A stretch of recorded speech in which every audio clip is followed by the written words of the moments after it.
Hi friends, ആദ്യ tech അക്കാഡമിക്സിന്റെ online ചാനലിലേക്ക് ഏവർക്കും സ്വാഗതം. മൈ നെയിം ഈസ് ടു ജി രഞ്ജൻ. അപ്പോൾ ഇന്നത്തെ ക്ലാസ്സിൽ നമ്മൾ കോഡിലൂടെ കണക്ട് ചെയ്ത് പഠിക്കാനായിട്ട് പോകുന്നത് 2019 വന്നിട്ടുള്ള സെൻട്രൽ ഗവൺമെന്റ് സ്കീമുകളാണ്. നമ്മൾ ആൾറെഡി 2014 മുതൽ 2018 വരെയുള്ള സ്കീമുകൾ ചെയ്തിട്ടുണ്ടായിരുന്നു. ആ ക്ലാസ് കണ്ടിട്ടില്ല എന്നുണ്ടെങ്കിൽ ഈ ക്ലാസ് കണ്ടതിന് ശേഷം ഡിസ്ക്രിപ്ഷനിലോട്ട് പോന്നാൽ മതി. ഞാൻ അവിടെ ആ ക്ലാസിന്റെ ലിങ്ക് കൊടുത്തിട്ടുണ്ടാവും.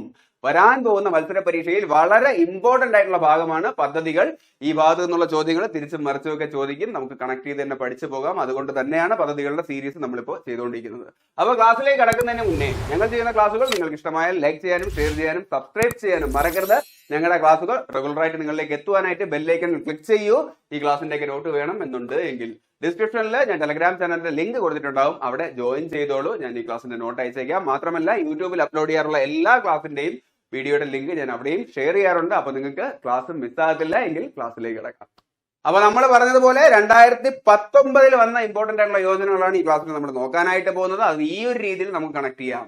PM മോഡി ആദ്യമായിട്ട് അദ്ദേഹത്തിന്റെ ഫസ്റ്റ് ടേം ആരംഭിക്കുന്നത് 2014 സ്വാഭാവികമായിട്ടും ഒരു ഇന്ത്യൻ പ്രധാനമന്ത്രിയുടെ ഒരു ടേം എന്ന് പറഞ്ഞു കഴിഞ്ഞാൽ 5 വർഷമായിരിക്കുമല്ലോ. അപ്പൊ ഫസ്റ്റ് ടേം അവസാനിക്കുന്നത് 2019 അല്ലേ.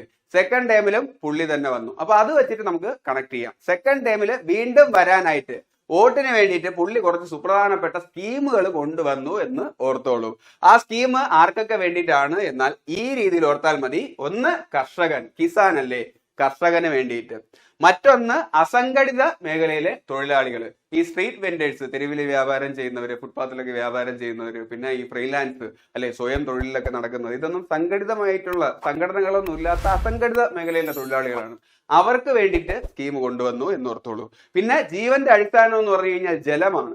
അങ്ങനെ ജലത്തിന് വേണ്ടിയിട്ടും ഒരു 2 യോജന കൊണ്ടുവന്നു. അങ്ങനെയാണ് പുള്ളി വോട്ട് പിടിച്ചതെന്ന് കോർഡിനേറ്റ് ആ രീതിയിൽ ഓർത്തോളൂ. അപ്പൊ അത് വെച്ച് നമുക്ക് കണക്ട് ചെയ്യാം. യെസ്, PM കിസാൻ, കർഷകന് വേണ്ടി കിസാൻ 2019 വന്നതാണ്.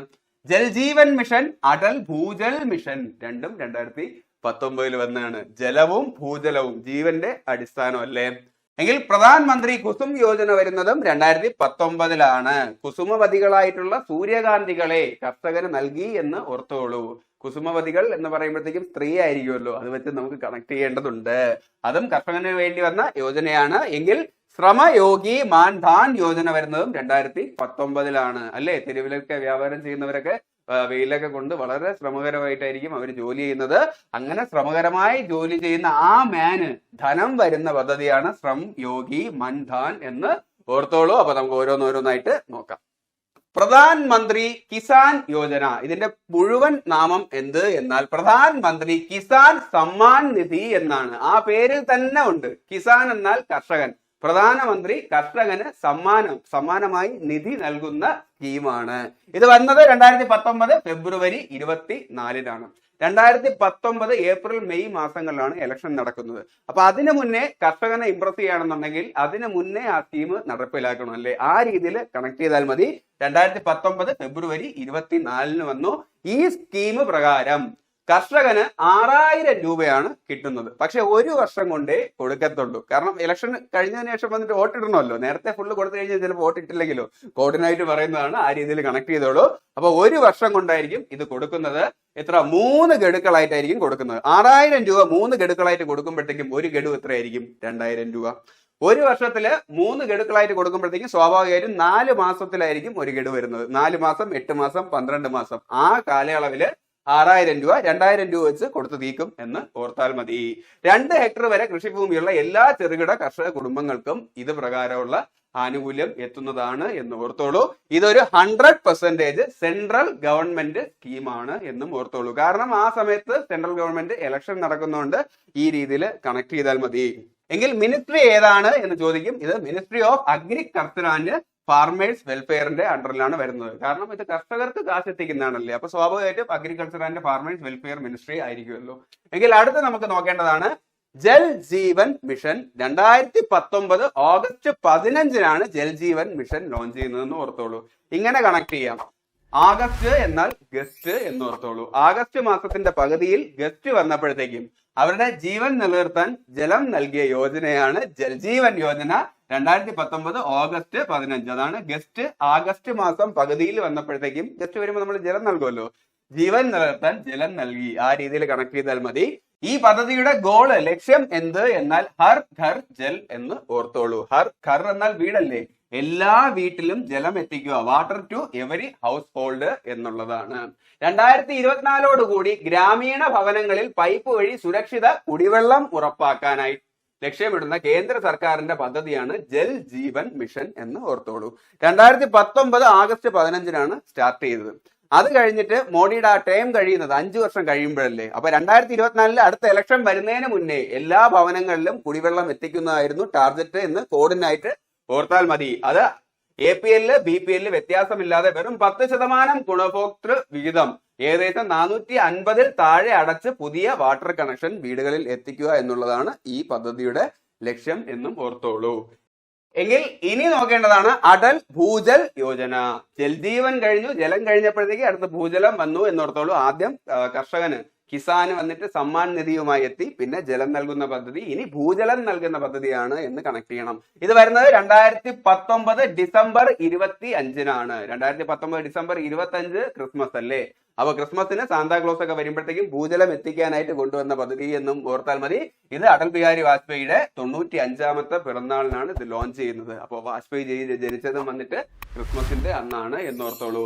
ഈ പദ്ധതി എന്നത് അടൽ ഭൂജൽ യോജന എന്നത് ഭൂഗർഭ ജലക്ഷാമം നേരിടുന്ന പ്രദേശങ്ങളിൽ ജനപങ്കാളിത്തത്തോടെ സുസ്ഥിരമായ ഭൂഗർഭ ജല മാനേജ്മെന്റ് ലക്ഷ്യമിടുന്ന പദ്ധതിയാണ്. ഇത് സെൻട്രൽ ഗവൺമെന്റും വേൾഡ് ബാങ്കും ചേർന്നാണ് നടക്കുന്നത്. കാരണം ഭൂമിക്കടിയിലൂടെ കുഴിച്ച് അത്രയും താഴെ ഡ്രൈ ആയിട്ടുള്ള ഏരിയകളിലൊന്നും വന്നിട്ട് ജലം കാണത്തില്ല. അപ്പൊ കോൾക്കണ്ടർ പോലത്തെ സെറ്റപ്പ് ഒക്കെ വന്ന് ഭൂമിയുടെ അടിയിൽ അത്രയും കുഴിക്കുമ്പോഴത്തേക്കും വേൾഡ് ബാങ്കും ഇടപെടും. ഇത് ഭൂമിയുടെ കാര്യമാണ്. അപ്പൊ വേൾഡ് ബാങ്കും വരും എന്ന് ഓർത്താൽ മതി. ഇതിൽ 50% ഗവൺമെന്റും പിന്നെ 50% വേൾഡ് ബാങ്കിന്റെയും ഫണ്ടിങ്ങോട് കൂടിയാണ് ഈ പരിപാടി വരുന്നത്. ഇത് ഏത് മിനിസ്ട്രിയുടെ അണ്ടറിലെന്ന് ചോദിക്കും. ഇത് മിനിസ്ട്രി ഓഫ് ജലശക്തിയുടെ അണ്ടറിലാണ് വരുന്നത്. ജലശക്തി ജലമല്ലേ, അപ്പൊ ജലശക്തി മിനിസ്ട്രിയുടെ അണ്ടറിൽ തന്നെയാണ് വരുന്നതെന്ന് ഓർത്താൽ മതി. ഇത് തുടക്കത്തിൽ എത്ര സ്റ്റേറ്റ് ആണ് കവർ ചെയ്തതെന്ന് ചോദിച്ചു കഴിഞ്ഞാൽ ഗുജറാത്ത്, ഹരിയാന, രാജസ്ഥാൻ മൂന്നും ഡ്രൈ ഏരിയ ആണ്. നിങ്ങൾക്കറിയാം, മരുഭൂമികളുള്ള സ്ഥലങ്ങളല്ലേ. പിന്നെ സൗത്തിൽ നിന്നും കർണാടക, പിന്നെ മധ്യപ്രദേശ്, മധ്യഭാഗത്തു നിന്നുള്ള മധ്യപ്രദേശ്, പിന്നെ മഹാരാഷ്ട്ര, ഇത്രയും സ്റ്റേറ്റുകളിലാണ് തുടക്കത്തിൽ വന്നത്. ഓക്കെ, എങ്കിൽ അടുത്ത് നമുക്ക് നോക്കാനുള്ളതാണ് പ്രധാനമന്ത്രി കിസാൻ ഊർജ സുരക്ഷ ഏവം ഉത്തൻ. ഇത് ഷോർട്ടായിട്ട് PM കുസും എന്ന് പറയും. ഇങ്ങനെ ഓർത്താൽ മതി. കുസുമവതികളായിട്ടുള്ള സൂര്യകാന്തിയെ PM കർഷകന് സമ്മാനിച്ച യോജന എന്ന് ഓർത്താൽ മതി. സൂര്യകാന്തി എന്നാൽ സൂര്യൻ എന്നാൽ സോളാർ പവർ ആണ് എന്ന് ഓർത്തോളൂ. അപ്പൊ അതിലുണ്ട് കർഷകർക്ക് സോളാർ പമ്പുകൾ സ്ഥാപിക്കുന്നതിനും ഗ്രിഡുമായി ബന്ധിപ്പിച്ച് സൗരോർജ പവർ പ്ലാന്റുകൾ വഴി വരുമാനം ഉണ്ടാക്കുന്നതിനുമായി കേന്ദ്ര സർക്കാർ നടപ്പിലാക്കുന്ന പദ്ധതിയാണ് ഡീസൽ പമ്പുകൾക്ക് പകരമായി സോളാർ പമ്പുകൾ നൽകി കർഷകരുടെ ഇന്ധന ചെലവ് കുറയ്ക്കാനും ഈ പദ്ധതി പ്രകാരം ലക്ഷ്യമിടുന്നു. കൃഷിഭൂമിയിൽ സോളാർ പാനലുകൾ സ്ഥാപിച്ച് വൈദ്യുതി ഉൽപ്പാദിപ്പിക്കാനും ഇത് സഹായിക്കുന്നു. അപ്പൊ അതാണ് PM കുസും എന്ന് പറഞ്ഞു കഴിഞ്ഞാൽ കുസുമവതികളായിട്ടുള്ള സൂര്യകാന്തിയെ കർഷകന് സമ്മാനിച്ചു. സൂര്യകാന്തി എന്നാൽ സൂര്യനിലൂടെ എതിർക്കുന്ന വൈദ്യുതി സോളാർ ആണ് എന്നും ഓർത്തോളൂ. കുസുമവതികൾ എന്ന് പറഞ്ഞു കഴിഞ്ഞാൽ സ്ത്രീ ആണല്ലോ. 2019 സ്ത്രീ ദിനത്തിന്റെ അന്നാണ് ഇത് വരുന്നത്. സ്ത്രീ ദിനം എന്നാൽ മാർച്ച് 8 വനിതാ ദിനം അല്ലേ.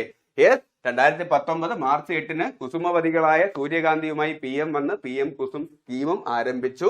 ഈ പദ്ധതി പ്രകാരം പമ്പ് ഉണ്ടല്ലോ, വാട്ടർ പമ്പ് എല്ലാം വന്നിട്ട് ഇൻസ്റ്റാൾ ചെയ്യുന്ന സമയത്ത് അതിന്റെ തുകയുടെ 60% സബ്സിഡി ആയിട്ടും പിന്നെ ഇതിനൊക്കെ ആവശ്യമായിട്ടുള്ള തുകയുടെ 30% ലോൺ ആയിട്ടും വന്നിട്ട് കർഷകന് നൽകുന്നതാണ് എന്നോർത്തോളൂ. The scheme is designed to add 34,800 megawatt of solar capacity by targeting the expansion of rural solar power അല്ലെ. റൂറൽ ഏരിയയിൽ സോളാർ പവറിലൂടെ 34,800 മെഗാവാട്ട് വരെ വന്നിട്ട് സോളാർ വൈദ്യുതി ഉൽപ്പാദിപ്പിക്കുക എന്നതുമാണ്. അത് കർഷകന് പ്രൊവൈഡ് ചെയ്ത് അവന്റെ ക്ഷാമം ഇതിലൂടെ പരിഹരിക്കണം. കാരണം സോളാർ എനർജി നൽകുമ്പോഴത്തേക്കും അയാൾക്ക് വന്ന് അതിലൂടെ വന്നിട്ട് ആ എനർജി യൂസ് ചെയ്ത് വന്നിട്ട് പമ്പിലൂടെ വന്നിട്ട് ജലം വന്നിട്ട് കൃഷിക്ക് വേണ്ടി ഉപയോഗിക്കാനും മറ്റാവശ്യങ്ങൾക്കൊക്കെ ആ എനർജി ഉപയോഗിച്ച് അവന്റെ വന്നിട്ട് ഇൻകം വന്നിട്ട് വർദ്ധിപ്പിക്കുക എന്നുള്ളതൊക്കെയാണ് ഈ പദ്ധതിയുടെ ലക്ഷ്യം. ഏത് മിനിസ്ട്രിയുടെ അണ്ടറിൽ എന്ന് ചോദിച്ചു കഴിഞ്ഞാൽ ministry of new and renewable energy. എനർജിയായിട്ട് ബന്ധപ്പെട്ട കാര്യം, എനർജി പ്രൊവൈഡ് ചെയ്യുന്നതാണ്, സോളാർ എനർജി പ്രൊവൈഡ് ചെയ്യുന്ന പദ്ധതിയാണല്ലേ. അപ്പൊ സ്വാഭാവികമായിട്ടും ministry of new and renewable എനർജിയുടെ അണ്ടറിൽ തന്നെ ആയിരിക്കും വരുന്നത്. 2019 വനിതാ ദിനത്തിന്റെ അന്ന് കുസുമവതികളായിട്ടുള്ള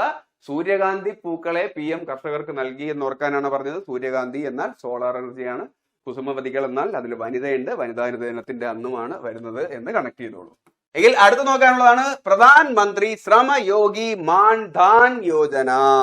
ഈ രീതിയിൽ കണക്ട് ചെയ്തോളൂ. കഷ്ടപ്പെട്ട് ശ്രമിച്ച് പണിയെടുക്കുന്ന തൊഴിലാളികൾക്ക്, അങ്ങനെയുള്ള മാൻമാർക്ക് ധനം നൽകുന്ന യോജനയാണ്. അങ്ങനെയുള്ള മാൻമാർ ആരെയായിരിക്കും? അസംഘടിത മേഖലയിലെ തൊഴിലാളികളല്ലേ, തെരുവില് വ്യാപാരം ചെയ്യുന്ന ഒരു സ്ട്രീറ്റ് വെൻഡേഴ്സ്, പിന്നെ സ്വയം തൊഴിലൊക്കെ ചെയ്യുന്ന അങ്ങനെയൊക്കെയുള്ള ആൾക്കാർ. അവർ സംഘടിതമല്ല, അസംഘടിത മേഖലയിലുള്ള അങ്ങനെയുള്ള ശ്രമകരമായ ജോലി ചെയ്യുന്ന മാൻമാർക്ക് ധനം നൽകുന്ന പദ്ധതി ആ രീതിയിൽ വേണം കണക്ട് ചെയ്യാൻ. 2019 മാർച്ച് 5-നാണ് ഇത് നിലവിൽ വരുന്നത്. വനിതാ ദിനത്തിന് 3 ദിവസം മുന്നേ 2019 മാർച്ച് 5-ന് ഈ മാൻമാർക്ക് ധനം നൽകി എന്നും ഓർത്തോളൂ. ഈ പദ്ധതി പ്രകാരം 60 വയസ്സിന് ശേഷം അസംഘടിത മേഖലയിലെ തൊഴിലാളികൾക്ക് 3000 രൂപ വരെ വന്നിട്ട് പെൻഷൻ ഉറപ്പാക്കുന്ന കേന്ദ്ര സർക്കാർ പദ്ധതിയാണ് ഇത് എന്ന് ഓർത്തോളൂ. കിസാന് സമ്മാനം നൽകിയത് 6000-ആണ്. അപ്പൊ അതിന്റെ പകുതിയാണ് ഇങ്ങനെ ശ്രമിച്ച് കഷ്ടപ്പെടുന്ന മാൻമാർക്ക് പ്രധാനമന്ത്രി നൽകിയെന്ന് ഓർത്താൽ മതി. പ്രധാനമന്ത്രി ശ്രം യോഗി മാൻധാൻ വന്നിട്ട് 3000 രൂപ. ഇത് പ്രകാരം 18 മുതൽ 40 വയസ്സ് വരെയുള്ളവർക്കാണ് ഈ സ്കീമിൽ ചേരാനുള്ള യോഗ്യത. അതും 15000 രൂപയ്ക്ക് താഴെ വരുമാനം ഉള്ള ആൾക്കാർക്ക്. ഇങ്ങനെയുള്ളവർക്ക് എന്നും വരുമാനം കുറവായിരിക്കും. അപ്പൊ 15000 രൂപയ്ക്ക് താഴെയുള്ള ആൾക്കാർക്ക് ഇതിൽ ചേരണം എന്നുണ്ടെങ്കിൽ ഈ അസംഘടിത മേഖലയിലെ തൊഴിലാളിക്ക് 18-നും 40-നും വയസ്സിന് ഇടയ്ക്കായിരിക്കണം പ്രായപരിധി. നമ്മൾ ഗവൺമെന്റ് എക്സാം എഴുതുന്ന പോലെ ഓൾമോസ്റ്റ് അത് വെച്ചിട്ട് നമുക്ക് കണക്ട് ചെയ്യാം. 18 വയസ്സിന് ശേഷം ഓൾമോസ്റ്റ് 40 വയസ്സ് വരെ റേഞ്ച് ആ രീതിയിൽ കണക്ട് ചെയ്താൽ മതി.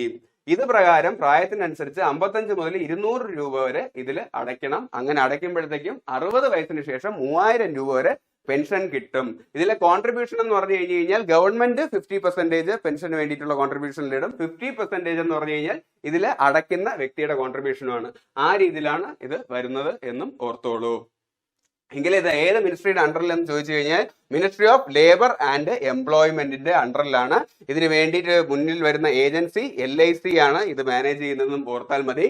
അപ്പോ പ്രധാൻമന്ത്രി ശ്രം യോഗി മാൻധാൻ എന്നാൽ അസംഘടിത മേഖലയിലെ മാൻമാർക്ക് ധനം നൽകുന്ന യോജന 2019 മാർച്ച് 5-നാണ് വന്നിട്ടുള്ളത്. Ministry of labour and employment അല്ലെ, തൊഴിലാളികൾക്ക് വേണ്ടി എന്ന് പറയുമ്പോഴത്തേക്ക് ലേബറും എംപ്ലോയ്മെന്റുമായിട്ട് ബന്ധപ്പെട്ട മിനിസ്ട്രിയാണ് എന്നും കണക്ട് ചെയ്യണം. അപ്പൊ ഇത്രയും കാര്യങ്ങളാണ് ഈ ക്ലാസ്സിൽ നമുക്ക് നോക്കാനായിട്ടുള്ളത്. 2019 നമുക്ക് നോക്കേണ്ട പ്രധാനപ്പെട്ട സ്കീമുകളെല്ലാം നമ്മൾ നോക്കിയിട്ടുണ്ട്. ഇതിന് മുന്നേ 2 ക്ലാസ് ആയിട്ട് 2014 മുതൽ 2018 വരെയുള്ള സ്കീമുകൾ ചെയ്തിട്ടുണ്ടായിരുന്നു. കണ്ടിട്ടില്ല എന്നുണ്ടെങ്കിൽ ഞാൻ ഡിസ്ക്രിപ്ഷനിൽ ലിങ്ക് കൊടുത്തിട്ടുണ്ടാവും, കാണും. അല്ല എന്നുണ്ടെങ്കിൽ പ്ലേലിസ്റ്റിൽ സ്കീം എന്ന ഭാഗത്ത് നോക്കിയാൽ മതിയാവും. മത്സര പരീക്ഷയിൽ വളരെ ഇമ്പോർട്ടന്റ് ആയിട്ടുള്ള ടോപ്പിക്കാണ്. വരുന്ന പരീക്ഷകളിലെല്ലാം ചോദിക്കും. അപ്പൊ ഇനിയുള്ള ക്ലാസ്സുകളിലും വന്നിട്ട് സ്കീമിന്റെ തുടർഭാഗങ്ങളുടെ ക്ലാസ് ഞാൻ ചെയ്യുന്നതായിരിക്കും. അപ്പൊ നിങ്ങൾ ക്ലാസ് ഇഷ്ടമായാൽ ലൈക്ക് ചെയ്യാനും ഷെയർ ചെയ്യാനും സബ്സ്ക്രൈബ് ചെയ്യാനും മറക്കരുത്. ഞങ്ങളുടെ ക്ലാസ്സുകൾ റെഗുലറായിട്ട് നിങ്ങളിലേക്ക് എത്തുവാനായിട്ട് ബെല്ലൈക്കണിൽ ക്ലിക്ക് ചെയ്യാനും മറക്കരുത്. ഈ ക്ലാസ്സിന്റെയൊക്കെ നോട്ട് വേണമെന്നുണ്ട് എങ്കിൽ ഡിസ്ക്രിപ്ഷനിൽ ഞാൻ ടെലിഗ്രാം ചാനലിൽ ലിങ്ക് കൊടുത്തിട്ടുണ്ടാവും, അവിടെ ജോയിൻ ചെയ്തോളൂ. ഈ ക്ലാസ്സിന്റെ നോട്ട് ഞാൻ അയച്ചേക്കാം. അത് മാത്രമല്ല യൂട്യൂബിൽ അപ്ലോഡ് ചെയ്യാറുള്ള എല്ലാ വീഡിയോയുടെയും